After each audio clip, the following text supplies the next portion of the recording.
Bonjour Stéphanie. Bonjour Perle. Alors tu es Managing Director Retail, Luxe, FMCG, Hospitality et Travel chez Microsoft. Je suis ravie de t'accueillir aujourd'hui sur ce update Retail et e-commerce. Alors Microsoft fait partie des entreprises technologiques clés sur le marché qui accompagnent au quotidien de nombreux retailers. Et votre mission est claire, donner les moyens aux entreprises de réaliser leurs ambitions. Surtout dans un contexte effectivement incertain, de plus en plus contraint. Et finalement, revenir sur les fondamentaux permet de prendre de bonnes décisions, ou en tout cas, permet parfois d'y voir un petit peu plus clair. Comment est-ce que tu vois ça ? D'abord, ravi d'être là aujourd'hui avec toi, Perle. Écoute, tu l'as bien résumé. En fait, je pense qu'il y avait un certain nombre de fondamentaux qu'on voyait déjà avant la crise du Covid-19 qui se sont accélérés. Et aujourd'hui, c'est vraiment l'occasion pour bon nombre de retailers de se poser des questions sur quel est leur business model, qu'est-ce qui a de la valeur pour leurs clients, pour leurs partenaires, pour leurs fournisseurs aussi. Et du coup, finalement, de notre point de vue, il y a 4 piliers fondamentaux sur lesquels aujourd'hui les distributeurs doivent vraiment réfléchir. C'est évidemment réinventer des expériences en magasin, puisqu'on voit bien que les consommateurs aujourd'hui n'achètent plus de la même manière et ne viennent plus en magasin pour les mêmes expériences. Et ça, c'est vrai dans le cadre du Covid-19, mais ça sera aussi vrai pour les générations futures.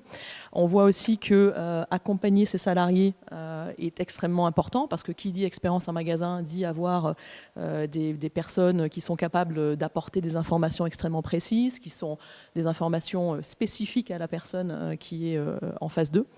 Le sujet évidemment d'optimiser les opérations. Là, on l'a vu aussi, avoir une supply chain extrêmement robuste, c'est quelque chose de très important.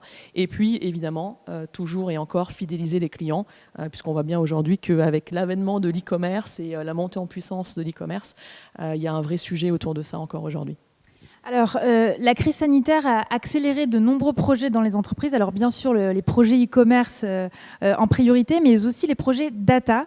Ce qui était un nice to have, finalement, il y a quelques mois, devient un must have pour les entreprises, qui devient donc finalement indispensable pour leur croissance, vraiment comme levier clé, voire parfois même pour la survie de certaines entreprises. En quoi, finalement, la data permet de redonner du sens au commerce et au sens noble du terme ? Perle, tu as absolument raison. En fait, la data, d'abord, il faut avoir en tête qu'elle est de partout. Je crois que là où, historiquement, on était beaucoup focalisé sur la donnée des consommateurs et comment l'exploiter et comment avoir des campagnes marketing ou des campagnes commerciales beaucoup plus ciblées, ce que l'on voit aujourd'hui, c'est que cette data que l'on retrouve dans l'ensemble des systèmes qui composent le système d'information des retailers notamment, cette data est exploitable pour aller beaucoup plus vite, pour gagner en agilité, pour prendre des décisions qui sont beaucoup plus intelligentes par rapport à la situation, et aussi et surtout, comme on se le disait l'autre jour, être en capacité de répondre à des challenges actuels, d'aller plus vite, comme je l'ai dit, mais aussi potentiellement demain, de répondre à des challenges que l'on ne connaît pas. Et tout ça nous amène à quelques exemples que je peux partager. On a accompagné Campari, qui est un FMCGiste assez connu, producteur de liqueurs, il y a quelques temps, et eux voyaient qu'en fait, ils avaient de la data de partout. Ils avaient de la data basée sur les campagnes marketing qu'ils avaient pu faire, de la donnée qui remontait de leurs canaux de retailers, de la donnée aussi suite aux événements qu'ils pouvaient faire avec un certain nombre d'hôtels, de barman, etc. Et ce qu'ils ont souhaité opérer, c'est de se dire comment j'exploite l'ensemble de ces silos de data, comment je structure la data, et derrière, qu'est-ce que je peux proposer pour être plus efficace sur l'ensemble des canaux de distribution, jusqu'au consommateur final. Et ça, je pense que c'est un exemple qui est intéressant. Et après, on parlait juste aussi avant de comment on peut avoir des expériences différentes en magasin, amener de la data typiquement en vendeur de la FNAC, être en mesure d'avoir ce vendeur extrêmement formé et d'avoir un conseil très juste. Ça passe aussi par mieux former ses salariés.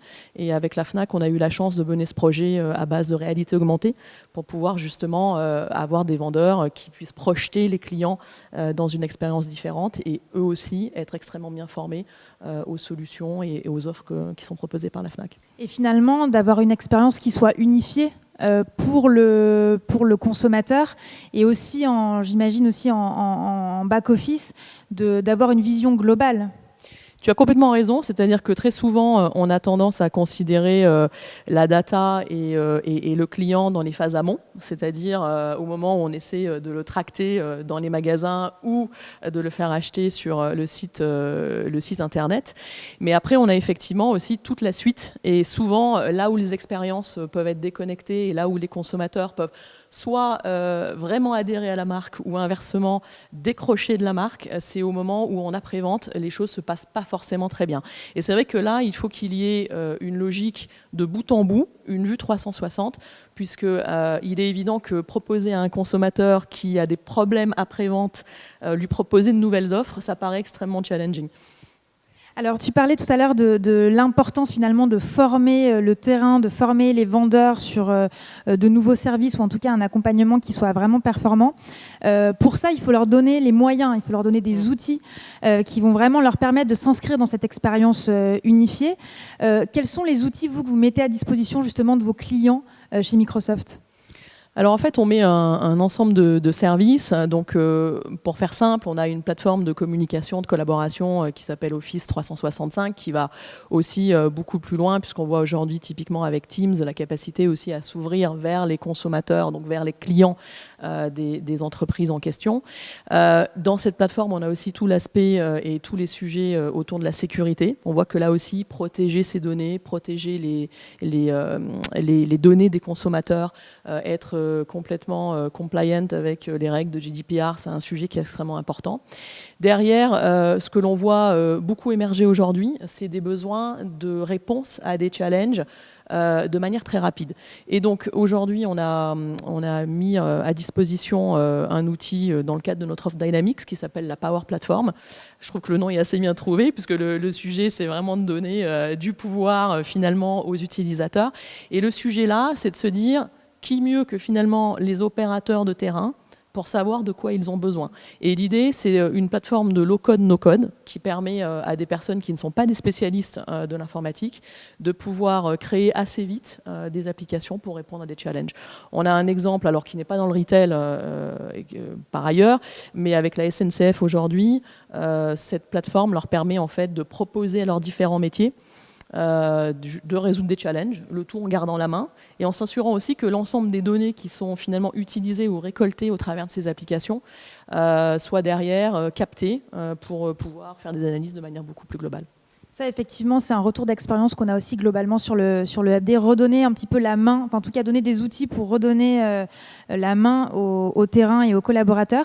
Et en préparant aussi cet échange, tu me rappelais que le secteur du retail est le deuxième employeur après le secteur public. Et que finalement, pour Microsoft, il y a aussi un enjeu de contribuer finalement à cette économie, de contribuer, de soutenir cette économie qui faisait sens aussi pour vous, et notamment pour toi en tant que directrice de cette activité, et qui faisait écho au fait de soutenir finalement ses collaborateurs sur le terrain. Vous avez fait une petite annonce dans la continuité de la NRF, justement sur le Microsoft Cloud for Retail. Est-ce que tu peux m'expliquer un petit peu quels sont les tenants et les aboutissants de cette nouvelle offre ? Alors effectivement, on est vraiment content d'avoir pu annoncer, alors c'est la private preview pour l'instant, donc ça va être réservé à quelques clients au niveau mondial, d'avoir annoncé Microsoft Cloud for Retail, qui va justement permettre d'adresser un des challenges dont on vient de parler ensemble, c'est-à-dire la capacité à capter l'ensemble des données de l'entreprise, à structurer ces données et à pouvoir derrière être beaucoup plus efficace. Donc l'idée, c'est de dire, on casse les silos, on structure la donnée, on casse les silos. On permet aussi à l'écosystème de partenaires, parce qu'on sait que nos clients ont des activités extrêmement diverses. Donc il y a beaucoup d'acteurs qui gravitent dans la chaîne, que ce soit la chaîne amont avec la partie production ou la partie aval jusqu'au service client, comme on se le disait à l'instant. Et du coup, ça va permettre aussi à des acteurs externes de définir avec nous un modèle de données unique qui va permettre aux retailers d'aller beaucoup plus vite pour pouvoir relever les challenges dont on parlait à l'instant. Et ça, effectivement, je crois que c'était un point important aussi pour vous d'intégrer ces solutions dans un écosystème, d'intégrer les partenaires qui sont aussi des relais, des parties prenantes sur lesquelles vous vous appuyez pour accompagner finalement vos clients et les retailers. Très bien, merci beaucoup pour cet échange, pour cette vision. Et puis, on attend de voir un petit peu quels vont être aussi les retailers français qui participeront à cette preview du Cloud for Retail que vous avez mis en place. Merci. Merci Perne.